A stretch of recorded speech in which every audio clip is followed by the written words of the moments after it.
This is firefighter Raphael Porriette reminding you that every day a portion of every Firehouse Subs purchase goes towards helping first responders.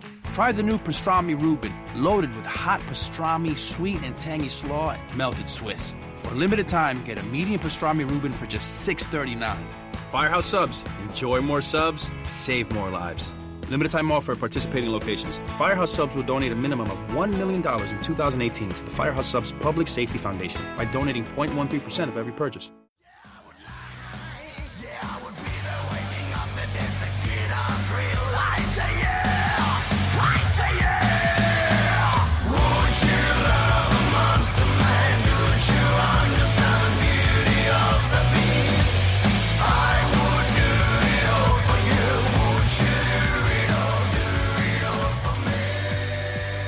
But speaking of monsters, we have a discussion to have here on the Source Material podcast, and that is a little book called Monsters Unleashed, which apparently there is a Monsters Unleashed from 1973, which I think is it's an 11-issue series with one annual from 1973.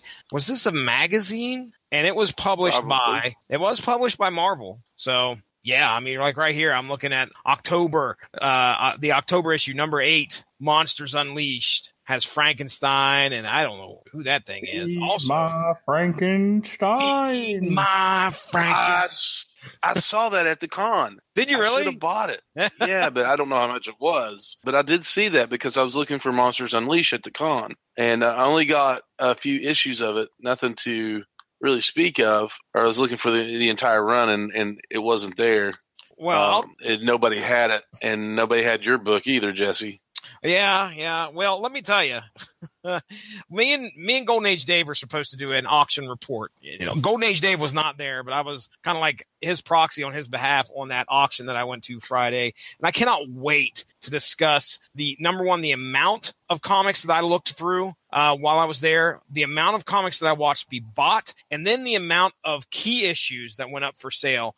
I watched a Wolverine, first appearance of Wolverine, Hulk 181, go for $23 or $2,400. That one issue. Night. I watched the Spider-Man 129, first appearance of Punisher, go for $850, and that was to a guy that was in the audience with me. So anyway, that'll be coming up here sometime soon. Me and Golden Age Dave are trying to figure out a time. We're going to maybe try and record Thursday. We'll see what happens. But now, tonight, Monsters Unleashed 2017, brought to you by Marvel Comics. Mark Radulich, you tell me, why in the world are we talking Monsters Unleashed this week? Well, I love a good, comic that features worldwide destruction. But aside from that, who doesn't? Exactly, like you do. When this airs on the Rattlegion Broadcasting Network, the very next day,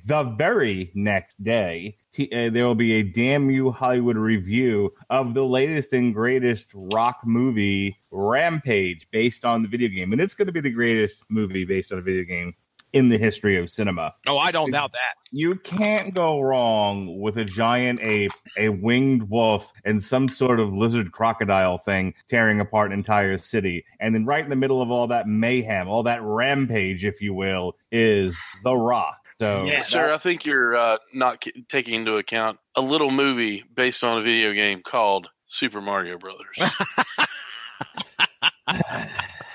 Which featured dinosaurs in some weird way as well. I would keep. Who's all rumpy now? Man, I'm hoping that week, maybe that'll be the week that I can actually use my movie pass like every day for a week. Go hit Black Panther, go hit Pacific Rim, go hit Ready Player One, and then Rampage. Am I forgetting any? Was there any other neat releases that I need to go watch? Yeah, go be an adult and go see Chappaquiddick.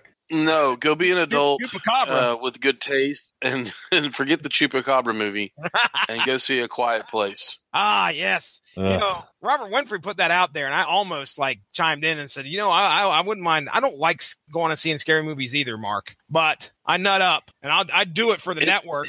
I sent him that list of what movies we were going to cover and said, is there anything you want to add to this? Because you guys all make it seem like I'm like this horrible dictator, holding, really like I have you under contract or some horrible bullshit. Like, it's not true. Everyone has a choice. Everyone can say no. People have said no before. I sent Robert Winfrey that list before the year even started, and he was like, yeah, it's fine. Offline, not doing a show, shtick free, Robert Winfrey doesn't give me a hard time. And then we turn the camera on, and it's like, whoo, here's a penis in your face. Here it comes. I'm Robert Winfrey. This is my dick. And it's like, all right. At no time did you object to any of this or have any feedback to give me. You was like, whatever. Whatever, man. Just bent over and took it. I'm like, okay, whatever. Okay. That's the limit of sexual euphemisms tonight. Not even close to the limit. Yeah, that's what I'm saying. As time goes on, I'm clearly going to be proven wrong. Easily. No, okay.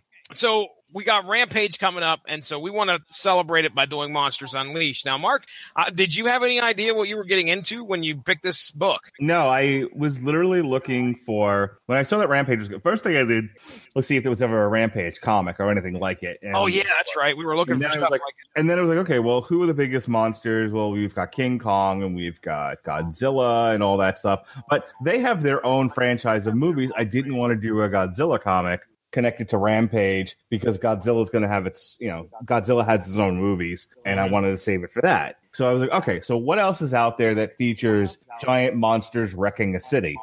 And I just did a Google search, and I looked on Amazon, and I came across this thing called Monsters Unleashed, which was a 5-part series. It was a Marvel crossover. I'm going to assume this was post Secret War.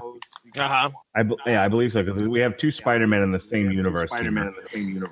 So yeah, this is Viv is in this, and then you've got both Spider-Man, you've got Korean Hulk. So I would assume this is. Can you not call him Amadeus Cho? Nope, Korean Hulk. You got the Korean Hulk. Muslim Miss Marvel, Anyway, Girl Vision. The all-new, all-racist Marvel. all new, all inclusive. Oh, my Lord. Anyway, so I believe this was one of the crossovers that took place after the Secret Wars, where they combined universes. And, it's a very simple story. Out in the Pacific Rim, there are portals opening up in the Pacific Rim, and these kaijus are coming out. Wait a second. Wrong thing.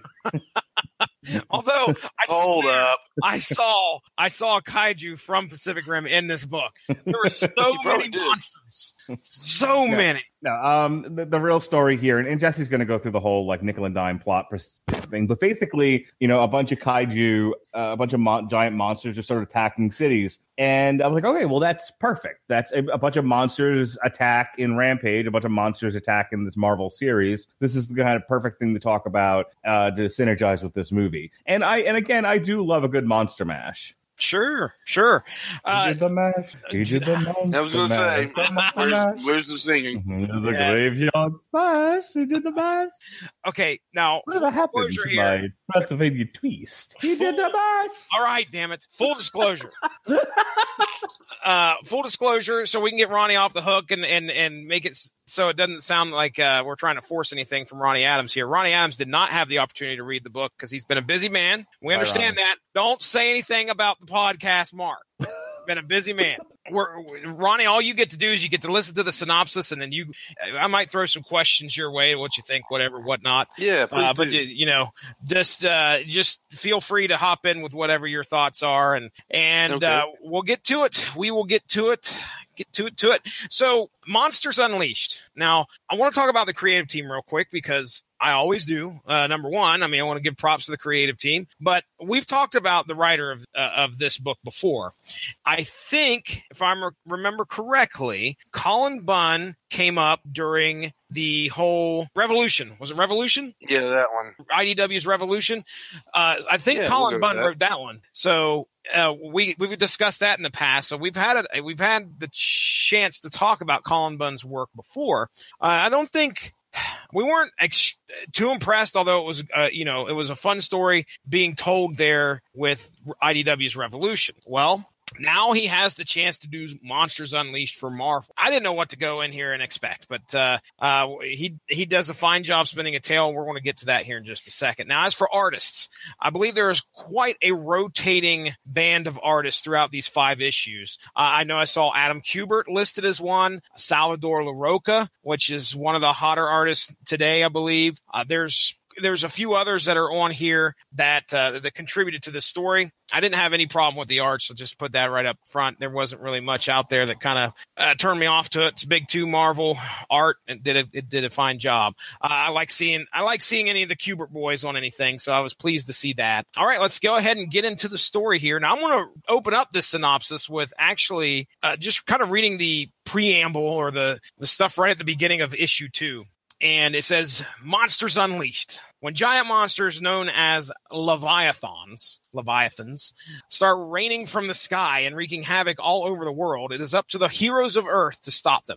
But even working together, the Avengers, Champions, X-Men, Guardians of the Galaxy, and Inhumans might be up against a threat too large to tackle. Wave after wave of Leviathans. And I mean, it's like nonstop. You think it's just one monster? No. I mean, it's got to be at least 100 monsters, if not more, raining down upon the Earth that the heroes got to try and beat. Wave after wave of Leviathans attack, intent on raising the world, and it seems only a miracle can save Earth now. Meanwhile, Elsa Bloodstone tracks down a prophecy about the apocalypse, an apocalypse that involves giant monsters and a king to rule them. And in Missouri, a young boy named Kai Quaid, we'll go with that, Kai Quaid, I know I'm butchering that, Kai Quaid has a mysterious connection to these epic events. So the assault continues throughout the issues until a set of new monsters, one from Marvel Universe past, such as Fing Fang Foom, Goom, Googum, the creature from the Black Bog, my personal favorite monster name of all time right now, which I never knew existed, Timbu Ba, and others appear, and to our heroes' amazement, actually help them out in the battle against the Leviathans. Meanwhile, Elsa Bloodstone tracks down a mysterious key to the prophecy that she is investigating, and it happens to be Kai Quaid himself.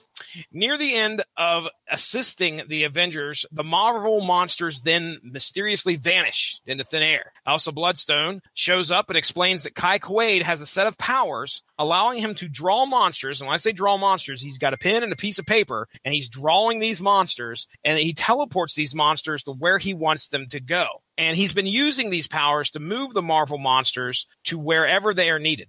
We find that Kai was exposed to the Terrigen Mists. There's your Inhuman link here. The Terrigen Mists, and emerged from a cocoon physically the same, but with these strange powers. With the Inhumans, Medusa, and Karnak on the scene, they explain that Kai's powers are one that has occurred in Inhuman history before. There was once a warrior who faced a similar set of circumstances and a never-ending tide of monsters, but possessed the same powers as Kai, and she used them to battle the Leviathans and their matriarch, the Leviathan Mother.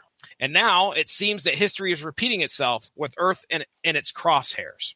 The Leviathan attacks continue, and under the protection of some heroes while others do battle, Kai continues to draw as fast as he can, but the numbers are becoming an issue. Newly christened by Miles Morales as the Kaiju Kid, Kai soon has to find some courage as the Leviathan Mother has finally arrived on Earth. As our Marvel monsters continue to help our heroes, Fin Fang Foom attempts to defeat the Leviathan Mother, but is easily outmatched. It isn't until Kai is prompted by Moon Girl, it's Moon Girl and Devil Dinosaur. Devil Dinosaur.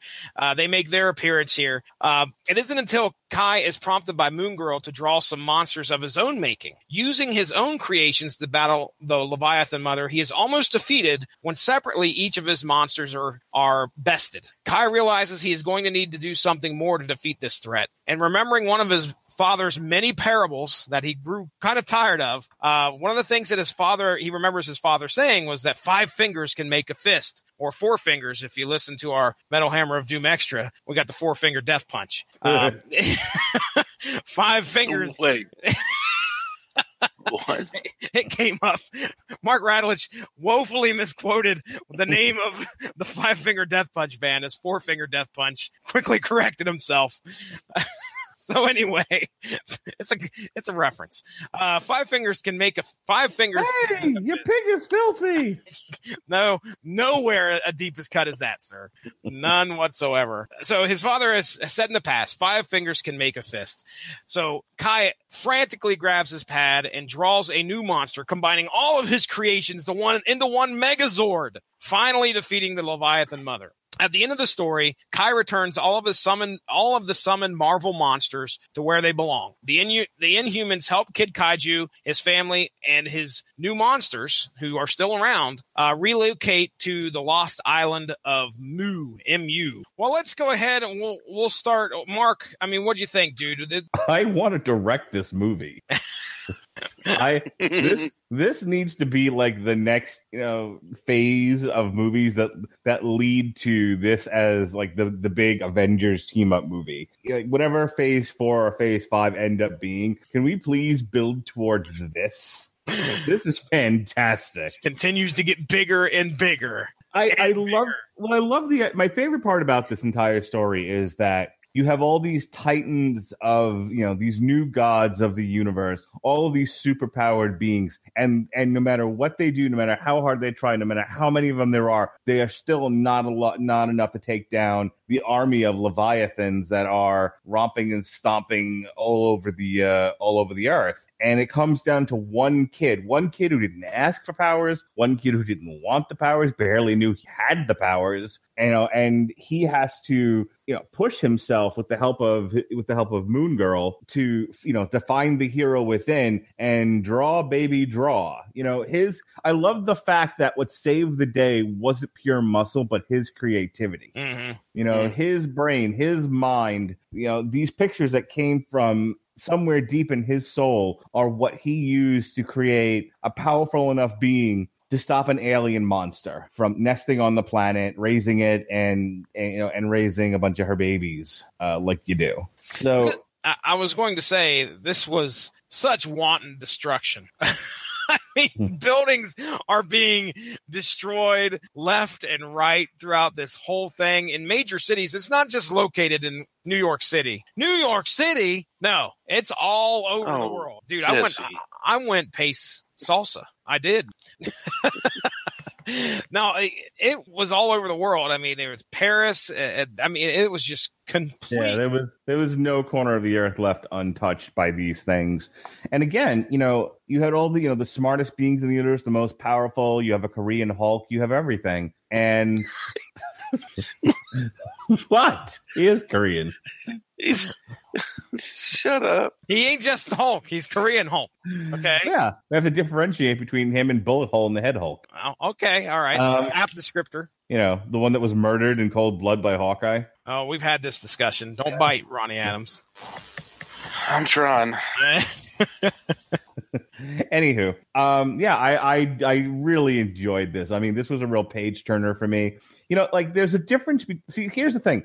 It's a story big in scope, but it's super simple. There's no baby dark side in this. There's no universe that's collapsing. It was a very simple story ripped right out of the pages of Pacific Rim. There's an alien entity sending monsters to trample the planet, and when they're done, the aliens proper will come and settle on this planet for whatever the reasons they need it are. Yeah, you don't even dig that deep into the history of why this is occurring in any way other than just that it's happened in the past, it's happening now. Right. And because really the story is not about the monsters attacking and a bunch of heroes fighting monsters, although that's the setup. The story is about Kid Kaiju.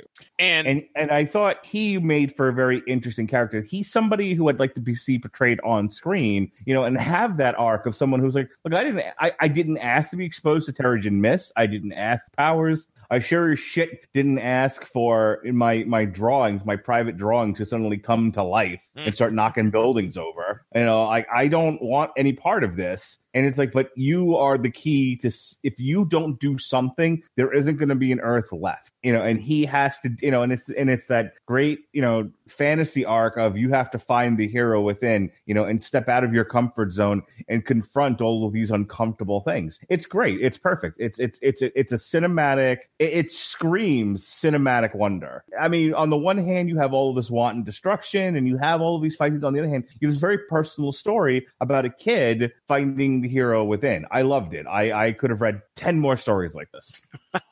I do want to spout out one of my criticisms that I had listed down here, and that was... There's no criticism. Oh, well, yeah, okay, whatever. Kai's powers was one of the things that made my list for criticism, because as much as we were just kind of thrown into this story, I don't need to know everything. But there was a point in which... And granted, this, again, was the introduction of this character. They don't need to throw everything on the table in these 5 issues because, again, it's Monsters Unleashed. What else are we going to get?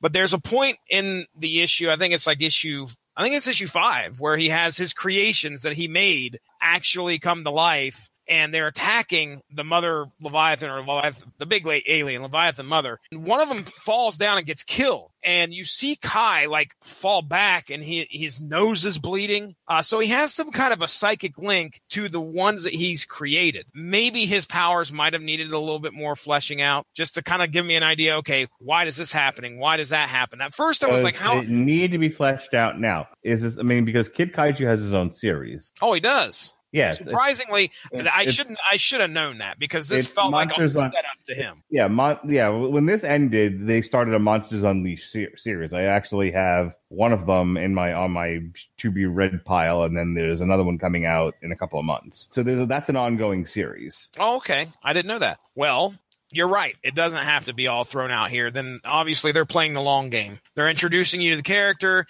giving you a little taste, and be like Mark Radlich. Gobble up that cocaine later on down the line, get you one little fix, and then you're coming back and getting you another trade. I got you there. I don't use cocaine. I'm too fat to use cocaine. Ronnie Adams, I mean, I know you didn't read the book, but do you like monster movies? Yeah, I do. I really do. I mean, I was going to read it, so now I really want to read it, even though we're covering it now. So I want to go back and read it, because I'm a big kaiju fan. I'm a big, Godzilla. I've watched Godzilla movies ever since I was a kid, Mothra and Mechagodzilla and all this other stuff. I've always, had a fascination, with the monster movies and the like, which is one of the reasons I really liked A Quiet Place, because it was about the monsters as well. In that, I mean, they're not anywhere as big as what you see in these movies and Godzilla and everything else, all these, all the kaiju movies that are not kaiju, but they're terrifying. It's definitely piqued my interest. I don't know where the rights are right now, but I can tell you that I was secretly hoping for an appearance by Godzilla in this book. And the only reason I was secretly hoping for that is Marvel did own the right. I don't say own the rights, but they did license, I would assume. I have no idea what I'm saying. I just know they had some Godzilla comics. I don't know if it was a licensing thing. Cool. They don't obviously own the property, but I do know they had in 1977. I'm looking at it right now. In 1977, Marvel did publish Godzilla comics, and I can tell you they had to have had a licensing deal. Okay, because I don't that sounds good. Outright own the Godzilla property. Yes, that's where I was going. I could tell you that. Okay. It's a strange way of getting there. Took a long way around, but okay. There are appearances by Marvel superheroes in the Godzilla comic.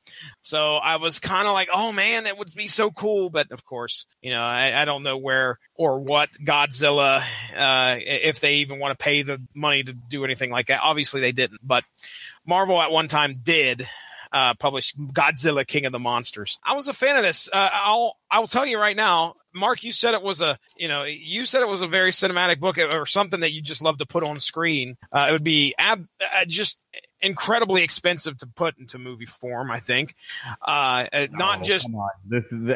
Marvel right now is making $1 billion pictures left and right. You give this thing a budget of let's go on the high end. Let's give it a $4 billion. Let's give it a budget of $300 million between cast and effects. Okay. This movie, it's every superhero in the Marvel universe and a bunch of monsters. That's a $1 billion idea by itself. Well, if Rampage does well, Marvel might smell something along the lines of there's promise here. There's promise. There's no way Rampage doesn't do well. That's the truth. If Rampage does well, Marvel might smell what the Rock is cooking. Oh, but Mark Radulich, I'll ask you this. Juice popping in 3D. Sorry, go ahead. What? Yes, please explain the reference. That was a reference to the Holocaust cooking show, as I've mentioned before. Another one? I really don't like these references. Go ahead, Jesse. Ask your question, please. So, does the Man of Steel body count issue come up here with you at all? No, who cares? That's what I thought. I mean, that's the thing. They all wreck a those lot lost souls of Metropolis care. I love how at the end of this, they're like, at the end, the heroes are kind of standing around the rubble, as you usually would, and discussing what the next move is going to be. And after all this is said and done, they're like, oh, Damage Control has their work cut out for them. I'm like, no kidding. Yeah, they rebuild the planet now. The planet's basically destroyed. And you haven't seen Pacific Rim Uprising, but they kind of deal with that sort of thing where these kaijus ran rampant for so long that a lot of the Earth just got flattened, and now they have to rebuild. But the tides recede; we can rebuild. Oh, all right. So I enjoyed it. Mark Radulich enjoyed it. Ronnie wants to read it. Can I talk about the one thing that, other than Kid Kaiju, who I loved in this thing, it was obviously the star of this book. My other favorite character, this is Fin Fang Foom. Oh, yes. He is hilarious. We need Andy Serkis as Fin Fang Foom. Here's the thing. Listen, I need to ask you a question. Go. Where did Fin Fang Foom come from? He's an Iron Man villain, and then they've used him in the Hulk. He's an Iron Man villain? Yeah. Okay. I just couldn't remember where he came from, whose villain he was. Well, here we go. I'm on the wiki right now because I was. No, I'm on the wiki. No, you are not on the wiki. I'm on the wiki. No, you sons of bitches. I'm on the wiki. First appearance was Strange Tales, 89, 1961. Created by Stan Lee and Jack Kirby. That's notable aliases. He whose limbs shatter mountains and whose back scrapes the sun. Okay, sure. Yeah, that's a little long. Outstanding. It's either that or Fin Fang Foom. I know what I'm calling him. I'm calling him Jerry.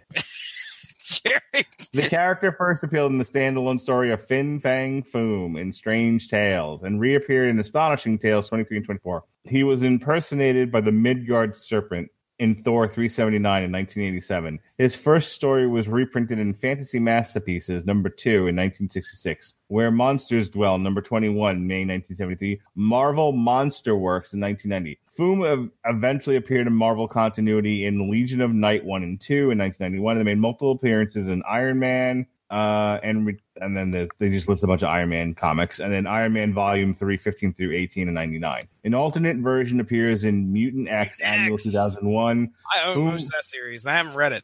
Foom briefly appeared in the intercompany crossover Justice League Avengers number 1. The villain Nightmare changed a creature called the Mindless One into a copy of Foom to battle the Hulk in Hulk Volume 3, number 79, and that was 2005. The character's origins and early days are developed in Marvel Monsters on the Prowl, December of 2005, and Fin Fang 4, December 2005. Foom also appeared in Next Wave, Marvel Holiday Special 2006, Howard the Duck. That's where I remember Fin Fang Foom from. Iron Man, Howard Next Duck. Wave. Next Wave. What is that? Yeah. That's that group of C-listers that they put together as a superhero team to kind of mock S.H.I.E.L.D. Okay. Iron Man Las Vegas, and then briefly in the limited series Age of Sentry, one-shot titles like Monster Size Hulk number 1, Dark Reign Files number 1, featured in another monster one-shot, Fin Fang 4 Return, July 2009, as well as another version in Hulk Broken Worlds number 2. All right. Now, you missed the inspiration, how Stan Lee got the inspiration for this, okay? Eating Chinese food? Close. Writer-editor Stan Lee's inspiration for the character's name was the title of the 1934 movie version of the long-running British stage musical Choo Chin Chow. Nice. See, you give me shit, Ronnie Adams. Yeah, I got nothing for that. I apologize, Mark.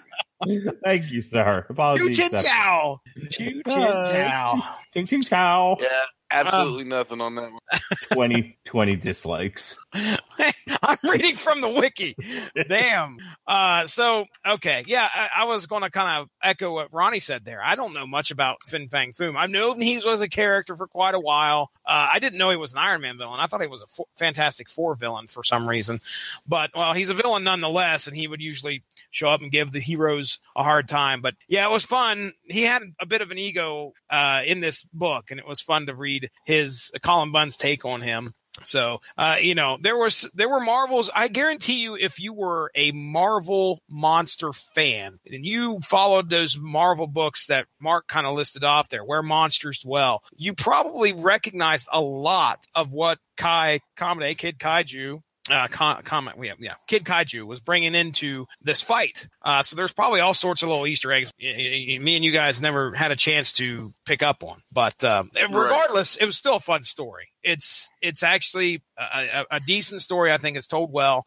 It's probably the best Colin Bunn story that we've read so far on the Source Material podcast. So I swear we've done something else that he did as well, but I'd have to go back in the We're over 150 episodes. I can't even remember a lot of the writers that we've talked about. But all right, so I don't really have much else. I mean, Mark, did you have any criticisms about the book? I know I said bring a criticism if you have one. Did you have any criticism? No, I really, really enjoyed this. I mean, I'm not going to make up a criticism if I don't have one. I love the fact that it starts with all of these different teams just being overwhelmed and them not knowing what to do. The other thing I wanted to talk about, the thing that I thought was great, was, okay, so now this kid's discovered. They know he has powers. Now everyone's fighting over what to do about him. Like, oh, he's got to be trained. He's fucking 11 or whatever, or however old he is. He's old enough to be a tag team champion in the WWE. I don't want to talk about it. Tomorrow on TV Party Tonight, listen to us rail about some Make-A-Wish kid becoming the. Yeah, I missed that one. I may have to be drunk during that podcast. I like the idea that in this world where a lot of the heroes are like codified and put on separate teams, and it's really political how you handle them. Like, as soon as he gets discovered, they haven't even dealt with the threat yet, and they're fighting over how to deal with him. Mm-hmm. And then the mom's just like, he's just a kid. Like, the mom and dad are trying to make sense of his powers and everything else. And the kid is not wazooey about like running into battle to fight monsters. I mean, and that totally made sense to me. This felt very real. Like, if one of your kids suddenly woke up with powers, and they dealt with the same thing with Black Lightning, where the one daughter, when she discovered she had powers, was like, went out and bought herself an outfit and made herself into a superhero. She was all about it. When the younger kid, I don't know how much you guys are keeping up on Black Lightning, but when the younger kid found out she had powers too, she was like, I just wanted to go to prom, get a job, have babies. I didn't want this. I don't want to be a superhero. I don't want to save the world. I don't, I'm like, that's a very real response. That's something that I respect about the writers in both Monsters Unleashed and Black Lightning and whatever they deal with this, is not everyone who is quote unquote blessed with a super ability wants to do it. Christ, not for nothing, but in real life, people who are blessed with outstanding ability not always want to live that life. Mm-hmm. I mean, I see. Yeah. I chose not to be a supermodel. I understand. I see big, tall people, and like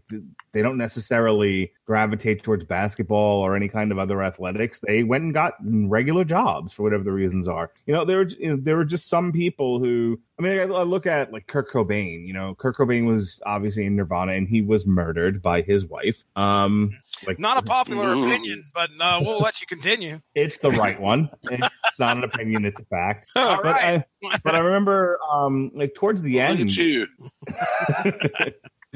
Towards the end of his life, I remember reading things, that he the suicide letter was allegedly was actually a goodbye letter to the music industry. He just he'd had a taste of it. He'd had a taste of success, and he realized this wasn't the life for him. He wanted to do something else. I mean, and if that's true, that's just an example of how some people are. So I like the fact that they brought that element into this story of this kid. Like, he had to do what he had to do in order to save the earth, but he wasn't necessarily excited about it. And it was a scary thing. So I liked all of that. Did you get the sense that his parents knew that he had powers? And because they moved like 3 times. Every time a monster would show up. Well, they said They said like the first time they didn't realize what was happening and they just moved. The second time they realized it was a pattern. Yeah. All right. I think we're coming to a close on this discussion. I had a good time reading it. Ronnie Adams, you say you want to pick up stuff. Yeah. Absolutely. For a book I haven't read yet, I thoroughly enjoyed it. All right. Mark Radulich, closing thoughts. Loved it. I want to read more like this and less like Baby Darkseid. I hear you. I hear you. Well, you'll have to let us know if we plan on covering you said you had the next trade ready, right? Yes, I do. Well, you let me know if it's any good and if it's something, or if we're going to wait and do that for Rampage 2, Electric Boogaloo. Nice. That would be that'd be fun. That's a good cut, my friend. One used quite often by me. Ladies and gentlemen, this has been our coverage of Monsters Unleashed. I enjoyed the book as well. So I really not much else I could say about it. Not much else other than just go check it out. It's a fun read. I briefly gave the synopsis, so there's a lot more in there, a lot more meat to the story. We didn't spoil everything, so check it out. Let's go ahead, I guess, and we'll get into plugs. I knew it was going to be a short one tonight because it was just a simple, fun story and a good discussion. So, Mark Radulich, let's start with you, my man. Let's get some plugs going and what we got to look forward to here on the Radulich and Broadcasting Network. Right now on the Radulich and Broadcasting Network, you can check out our discussion of Ringside Volume 1 as we took a look at all things wrestling this week. It's 2 shows, really, just 2 shows. But source material covered Ringside Volume 1, which is issues 1 through 5 of that series. And then, as I said, we've got a TV party tonight for WrestleMania 34, all 27 hours of it. So we'll talk about the Hall of Fame, we'll talk about NXT, and we'll talk about WrestleMania itself. And then Wednesday on the Metal Hammer of Doom, we will look at Camelot, The Shadow Theory. That's all I got. All right, very good. Ronnie Adams of the Screaming Boy Podcast. I can mute Mark while you go through these because I have a feeling that Toys R Us won't help. Won't help. Go for it, man. What we got coming up? Well, if you listen to Mark Radulich, I don't do jack. I don't have a life or anything. No, it's something I put off and I shouldn't. But very soon I'm going to have a couple of episodes coming out. One of them being the infamous Toys R Us episode where we discuss the rise and fall of the mighty toy mogul monster. I like it. Yeah. Sure. I know it's a word. Toy store. But of the toy store, Toys R Us, and how it was once part of our childhood and now it is a part of our distant past. Not distant, but yeah, whatever. I'm tired. But no, to Rise and Fall of Toys R Us, it's a fun show. Mark is on it. Totally 80s Pat. Of course, Jesse is there. We got some stuff coming up. I just went to a con on Sunday. Yesterday, as you're listening to this, if you're listening to this live, I should say, it was a 1-day con. It was a lot of fun. No pictures this time. There was no cosplay to speak of that I remember or anything like that. It was mostly just vendors, and it was one of those kind of just simple go in, buy, and just have fun. I got a lot of cool, a lot of 50-cent comic books this time around. Did find a certain pop vinyl I was looking for at a really good price, believe it or not. Actually, Jesse, you might be interested in this. I got a 30th anniversary Jetfire Transformers figure. Nice. Yeah, it's pretty dope. I enjoy it. I call him my friend. He may view it differently, but I've seen him at several cons. He is one of the co-creators of the Stuff of Legend, a wonderful artist in his own right.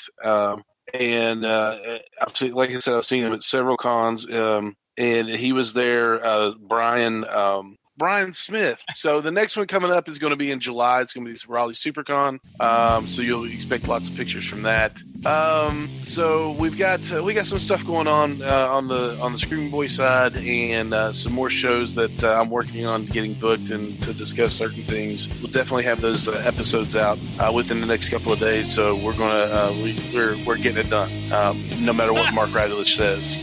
I apologize if you hear the buzzer in the background. The dryer's on. No, not anymore. Yay! Yay! thank you very much for joining us tonight. My name is Jesse Starcher. Go give the Rattlich in Broadcasting Network Facebook page a like to stay up on top of all the great podcasts that we have to offer. My show here, Source Material, is up over 150 episodes. We're pretty much like a book club for comics. So if you want to go listen to any previous episodes, feel free to do so. There's probably some content in there you'd like to check out. A book or something that we've discussed in the past. You know, I would highly suggest getting the book first, reading it, and coming back and listening to us talk about it. That's the fun of this show, is getting to talk about what happens in the book after we read it. So I think that's going to be about it. So for Ronnie Adams, for Mark Rattlich, my name is Jesse Starcher. Thank you very much for joining us this evening on our coverage of Monsters Unleashed. Ladies and gentlemen, have a good one.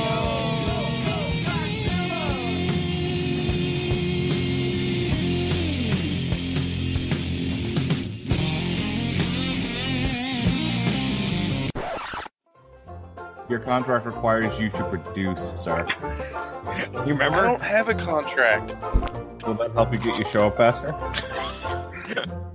So, Why didn't you warn me, Dragon brother? Ball Z porn. It's called Dragon Boob Z. you got an alert on your phone. I'm curious as to what app is sending you. I'm not. I don't care. I'd rather not know. Oh, goodness. Beep, beetle, beep, beep. Hey, congratulations. For you. Not doing the work like in a Well, you corner. were in your own office where you're putting up your own show. Mark? I would keep cracking the Toys R Us joke, but I'm really afraid of Ronnie having some sort of like conniption. You want your episode? It'll be there, Mark. Just be ready. He's gonna Not his episode. I'm afraid that like I'm gonna say it one too many times, and Ronnie's gonna show up with a dead giraffe on my front lawn, going, "Here's your fucking Toys R Us episode." Jeffrey has paid the price for your sins, my friend. That's right. Not like Mark. You know. First of all, Here's my excuse. before you make a comment about me, why don't you put up the Toys R Us show that's like 8 weeks Oh, old now? damn. Is he still with us? Okay, he's still there. I'm just Googling your address right now. Second of all, Believe it or not, I know where to get a draft. I don't doubt it. You know, and if Get I off send my nuts about this Toys R Us show. no, but I sent Robert when See how easy that was? No. yeah, see, I I tried. Which I want to look this up right now. The Lost Island of Moo. It's a bunch of cows. Overrun by a bovine. Alien killer cows. Moo. I want to see because there's Worst island ever. oh boy, body counts in the house. Body counts in the house. Body counts in the house. What I meant to say was damage control. Damage control's in the house. Damage control. Now I want now I want there to be a team in Marvel called Body Count. Like they're not there to fix the buildings. They're there to collect the bodies. And count them meticulously. We have. By the time you get the show up, Toys R Us will have reopened under a new name. How about that? That hurt. I am a person with feelings, Mark. We are here to lament the loss of Toys R Us. Oh, look, it's reopened as KB Toys. Okay, ladies and gentlemen.